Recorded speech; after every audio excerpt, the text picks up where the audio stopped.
When you first wake up in the morning, consider how priceless it is to have the opportunity to be alive, to breathe, to think, to grasp, and to love.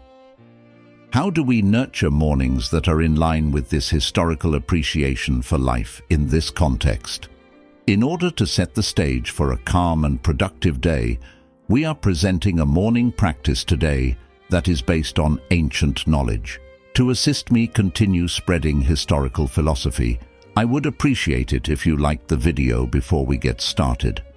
I advise you to subscribe and enable the notification bell if you have not already, so you will not miss any videos. First, consider the fleeting nature of existence. A profound grasp and acceptance of the transient character of everything is one of the core tenets of historical philosophy. Every morning, set aside some time to reflect on this truth before the world's clamor starts. Locate a peaceful area where you can relax unbothered.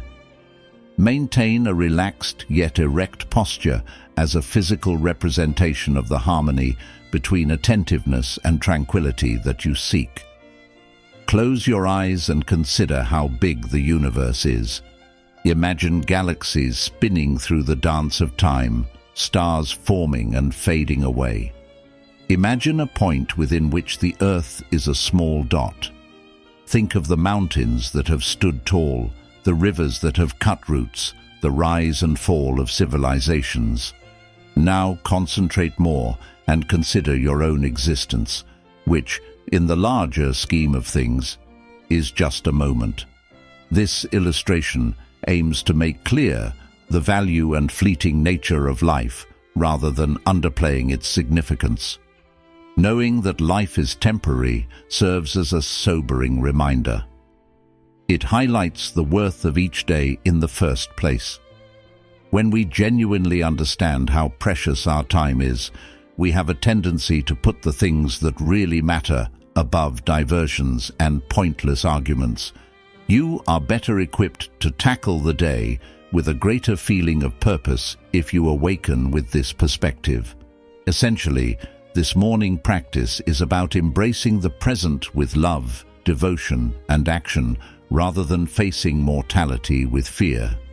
If you know how to use it, life is long, as Cicero Wesley once remarked. Thus, by making this exercise a part of our morning routine, we are reminded to live each day to the fullest with grace and significance. Second, write down your ideas. Writing in a diary is a historical tradition that involves having a private discussion with oneself as well as recording happenings. It is a meditative process that helps you center yourself. Sometimes just putting your ideas on paper can have a profoundly transformational effect. Select a diary that speaks to you personally to start. It could be a straightforward notepad, a lavish journal, or a digital file. This is your own holy sanctuary, free from criticism and demands from others. Your raw, uncensored thoughts will surface there. Each morning, as you begin, jot down the first ideas that occur to you. They might be the remains of dreams, residual sentiments from the day before, or expectations for the coming day. Similar to sweeping leaves off a patio, this initial pouring helps remove mental clutter.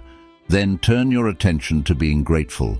It is simple to become distracted by what we lack or what we want in the vast fabric of life. However, Stoicism imparts to us the importance of appreciating the present. List the top 3 things for which you are truly appreciative, whether it be the coziness of your blanket, the warmth of a loved one's smile, or the straightforward luxury of waking up to a brand new day. Go beyond thankfulness and consider yourself. Think about a historical idea or a problem you are facing. Consider the following. Am I living in accordance with my values? Where did I yesterday act impulsively rather than rationally? How can I improve myself today? This is a self-awareness and development activity rather than a self-criticism one. Finally, use your journal to set an intention for the day. On the basis of the historical values of wisdom, courage, justice, and temperance, compose a brief affirmation or commitment. This acts as your moral compass, guiding your judgments and behaviors all day long. Keep in mind that your journal serves as a mirror that reflects your inner world. It serves as a tool, ally, and mentor. One of the historical books of Marcus Aurelius, Meditations, started out as his private journal. He used it as a tool to analyze his acts, retain historical truths, and navigate the challenges of daily life. Third, make daily intentions rather than goals. While intentions and goals both direct our journey, they do so in quite different ways. Goals, by their very nature, concentrate on the future and on outcomes, successes, and results. They offer a location. On the other hand, intentions shed light on the path, grounding us in the here and now, firmly founded in our values and the person we hope to become. Fundamentally, historical practice stresses the difference between things we can control and things we cannot. Goals frequently relate to outside consequences that are occasionally beyond of our control. Even with our greatest efforts, unexpected difficulties can still occur. But intentions are squarely within our purview. They serve as daily reminders of our individual beliefs and a deliberate decision about how we want to live our lives, no matter what happens outside of our control. After writing to clear your head, think about the kind of day you want to have when you start your morning. Ask yourself, who do I intend to be today? Rather of concentrating on the things that need to get done, will I be patient, savoring each moment for what it is and not hurrying it by? Do I intend to have compassion for myself as well as others, seeing that we are all facing our own struggles? Or maybe I want to be brave and take on difficulties head-on while moving outside of my comfort zone. Put these goals in writing. Statements like, "Today I will listen more than I speak. I will approach conflicts with understanding," or "I will find moments of tranquility amidst the chaos," are examples of how they could appear. These are reminders of the person you want to be, not duties to be completed. It does not matter what you bear, what matters is how you bear it, as Seneca so eloquently phrased it. In this attempt, our daily compass is our intention. They direct our responses, choices, and activities. They develop into active decisions that impact our day, rather than being merely passive desires. Setting daily goals forces you to focus on virtues rather than results. Success is not determined by what you accomplish, but rather by how you behave, react, and live in the world.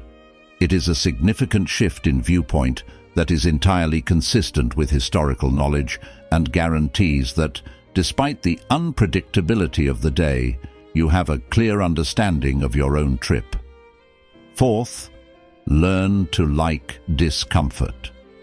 Comfort has evolved into an expectation and a gauge of progress in our contemporary environment. But the historicals, with their great insight, understand that the unquestioning pursuit of comfort can impede personal development. They supported the deliberate introduction of little discomforts as a way to fortify the spirit, foster resilience, and guarantee readiness for life's unavoidable challenges. A famous philosopher from antiquity once suggested setting aside a specific number of days during which you would be fine with the meanest fare and the ugliest clothing, adding, "So, for the future, you will be better prepared." The purpose of this was not to increase needless suffering, but to free ourselves from the bonds of reliance on outside luxuries and to remind us of our inherent power. Consider little methods to bring deliberate discomfort as you begin your day. Perhaps, to jolt yourself awake and stimulate your senses, take a cold shower. This action encourages physical attentiveness while also acting as a baptism in a metaphorical sense, washing away lethargy and reinforcing your resilience and capacity for success. Instead, decide to forgo the first cup of coffee and remind yourself that your motivation and willpower come from inside, not from outside influences. You might also think about engaging in more introspective activities, such as setting aside 10 minutes to reflect on a previous difficulty, recognizing the resilience you displayed and the growth that resulted from it, or choosing to commute by bike or on foot in order to be more aware of your surroundings and to accept physical effort as a sign of your body's potential. Here, there are two goals. First, much as an athlete trains their body, these everyday acts of discomfort serve as mental and spiritual exercise. We can better prepare ourselves for the bigger, unanticipated challenges of life by routinely pushing ourselves beyond of our comfort zones in modest ways. Second, they offer context. We learn to value some comforts more when we have them and comprehend that they are not the cornerstones of our happiness or contentment by on occasion giving them up.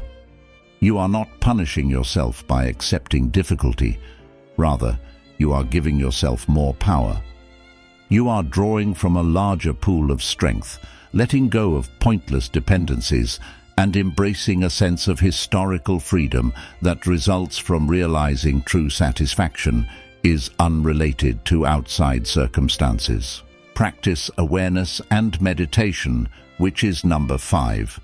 Both Stoicism and mindfulness have their own unique histories, but they both emphasize the value of perception and the potency of the present moment. Make time in the morning to practice mindfulness or meditation. Unless doing so speaks to you personally, this does not necessarily entail sitting in the lotus position or reciting mantras. It involves putting yourself in the present moment, locate your creative space, then take a relaxed stance. Put your eyes closed and focus inward. Start by merely paying attention to the rise and fall of your breath. Allow your thoughts and feelings to come and go, picturing them as clouds passing through the sky or leaves drifting down a stream. Here, dissociation is crucial. You are not the participant, you are the observer. This method is completely consistent with the historical emphasis on separating events from our evaluations of them. Spend the last few minutes of your meditation contemplating a historical lesson or saying. You might think about amor fati, which is the love of fate. Amor fati essentially exhorts us to view every moment, occasion, difficulty, and triumph as a gift and the very essence of life. It is an invitation to welcome all of life's circumstances, whether they bring happiness or misery, success or failure. Amor fati is a morning ritual that involves genuine acceptance and gratitude from the minute you come to consciousness. It is a warm embrace of reality, regardless of how it manifests, rather than an attempt to escape from it. Amor fati serves as a reminder that every moment is an opportunity for connection, growth, and learning, and that the present is a gift. It is a profound exercise that questions fate's twists. Amor fati is a beautiful beacon of historical serenity that ultimately leads you to a life of acceptance, thanks, and unreserved love for the here and now. Adopting this practice helps you develop mornings that are grounded in a profound and dazzling love of life, directing you toward a day of sincerity, purpose, and virtue. I sincerely appreciate you being here, and I hope you have enjoyed this material. Our exploration of traditional morning rituals suggests adjustments that can improve your mornings, direct your days, and ultimately alter your life.